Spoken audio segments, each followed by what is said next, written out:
udstilling af Maria Strøm Svensson. Og igen, en installationsudstilling. Ja. Så der er fjernsyn og en stol. Med lampesky eller forskel. Ja. Og så er der billeder og skråstreg tanker. Ja, for det er det netop, hvad det er, hele værket i sig selv sætter i gang, ikke? At det bliver fornemmelsen af, at nogen sidder her, og det de ser... Det popper så bare op på væggen. På bagvæggen. Smadret tværs igennem hjerneskallen. Og så tegninger af alle mulige slags. Meget varieret. Meget varieret, ja. Fortællende. Alle mulige historier. Du har lige der The Shining. Ja. Ondskabens Hotel.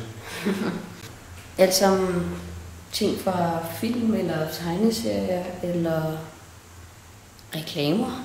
Ja, reklamer også. Men også bare fantasier. Det kan også være ting, som man sådan, mens man sidder og ser blandt andet en film, så får du selv billeder, som ikke nødvendigvis er i fjernsynet, men tanker. Ja, hvor du bygger videre ind i hovedet, ja. Din egen tanker om det, du ser. Ja. Jo, og netop, altså igen sådan noget symbolværk, hvor man synes, man nok kender noget af det, fordi det minder om nogle figurer, som man kender til, og nogle historier. Der er altså også lige den der med damen, der får spist sit ben af krokodilen. Den der. Nå, det havde jeg sgu ikke. Nej, så. Det er en meget dramatisk afdeling, kan man sige. Jo. Når du står og kigger på et billede, så er det jo spændende, og det er sjovt, og det er tankevækkende. Men når du så føler du, eller prøver at se, hvis nu det er et billede med mennesker i, mennesker, hvad laver de jo først, ikke? Og så går du så videre til, hvad de tænker, sådan, men også nu er det så i tilfældet, at vi er i en installationsudstilling, ikke? Så jeg kan godt lide det der med, at du sådan, på en måde selv er inde i værket, så der er inde i billedet, og selv er den der figur, som tænker tankerne og er på opdagelse. Ja. Kan jeg godt lide.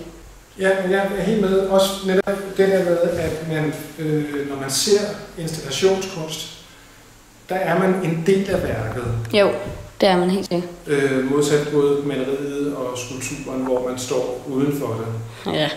Men installationen, når man opdager installationsværket, så er det for sent, om man så må sige, fordi der er man allerede inde i det almindeligvis.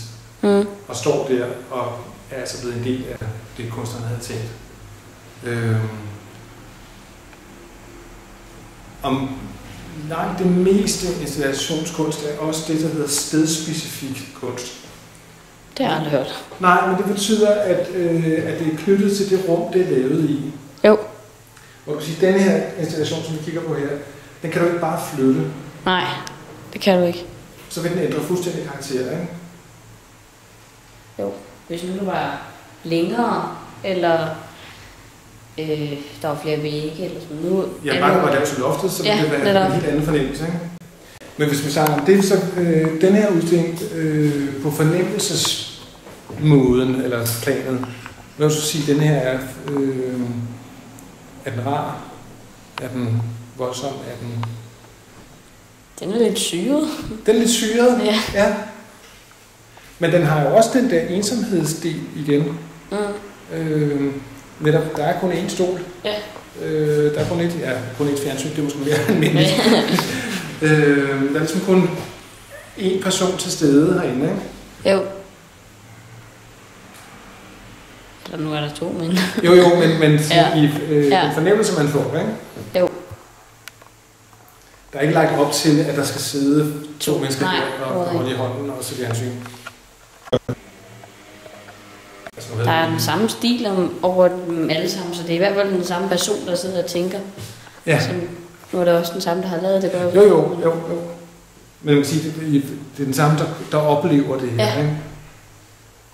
Men jeg tænker også på, den filmede du lige før, krokodillespisende. Enspisende krokodille hedder det. Men de fleste tegninger har den der sådan lidt uhygge fornemmelse over sig, ikke? Jo. Der er mange af dem, der har. Ja. Blandt andet den The Shining. Ja, den er jo så voldsomt uhyggelig, synes jeg. Der er også et eller andet over hende deres øjne. Ja, det er ikke helt rart og betryggende at se på. Nej. Og så også, altså var der lige jo, og så står hun og siger, at middagen er parat, kære. Jeg ved ikke. Jeg vil måske ikke have så meget lyst til at blive inviteret på den måde.